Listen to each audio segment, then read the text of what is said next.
Welcome to the Home for Innovation. I've recently stumbled across this video that I think does an excellent job of explaining the financial crisis that is facing our country today.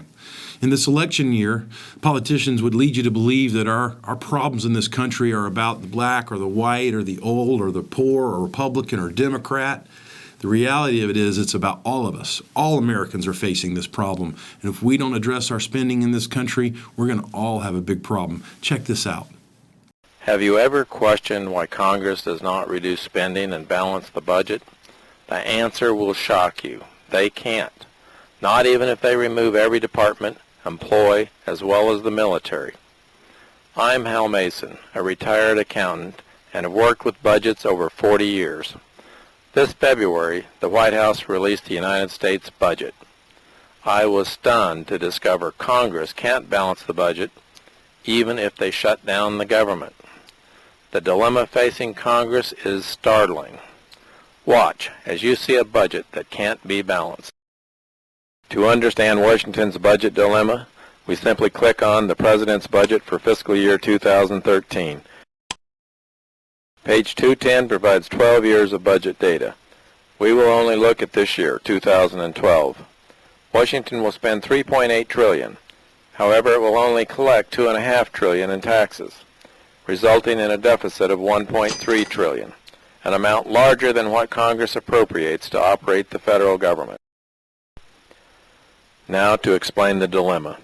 Government spending is broken down in three simple categories: interest, mandatory programs, which is entitlements and government pensions, and the federal government, which is called discretionary programs. It breaks down the government in two pieces: security-related, which includes the military, and non-security, which encompasses any spending that is not related to the nation's security, such as Department of Education, energy, etc. We simply cross out the federal government, and the remaining cost exceeds all tax revenues. The problem is simple. Spending for mandatory programs and interest is greater than the tax revenues collected.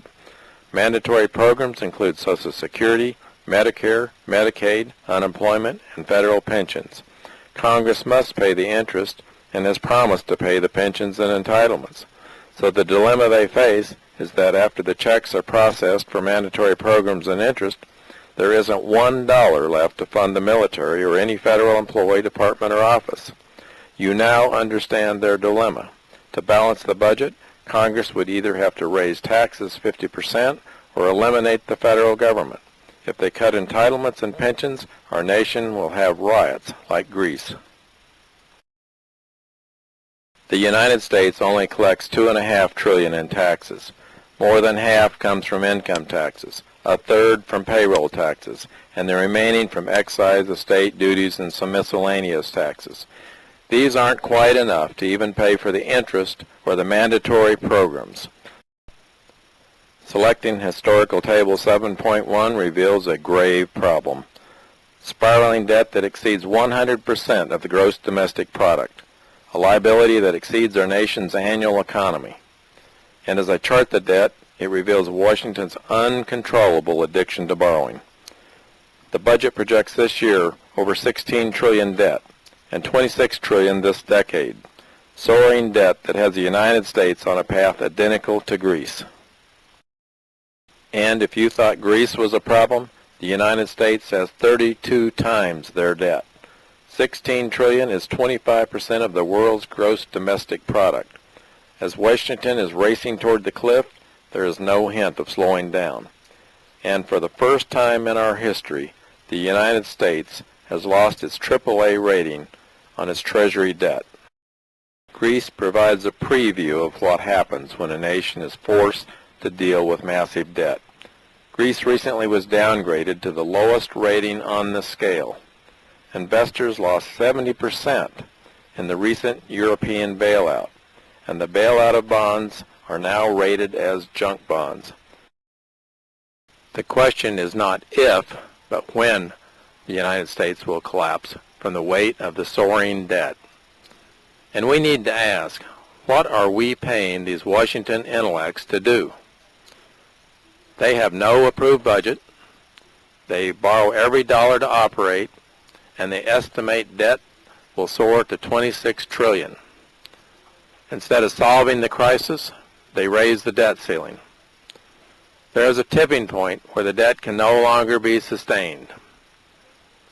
So our nation can either get involved or be buried in the ashes.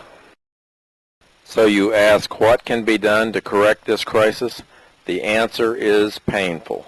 First, Washington must admit the problem. Second, it must explain the problem to everyone. And third, we must face the pain of fixing the problem. It won't be solved by arguing over who pays the highest fares on the sinking Titanic. Everyone is going to feel the pain, as the United States must cut into entitlements, pensions, government spending, as well as get a fair tax code that doesn't cripple the economy. Everyone must vote for representatives who will focus on the financial solvency of the United States. If not, we will all go down with the ship. Pretty scary, isn't it? So what's the message? The message is this: educate yourself and get out and vote. We've got to get people in office who are willing to tell us the truth about what's going on. We've got to face some hard facts in this country, but if we don't face them now, we're going to look like Greece or Spain or some of these other countries. It's time for us to get our stuff in order. See you here next time on the Home for Innovation.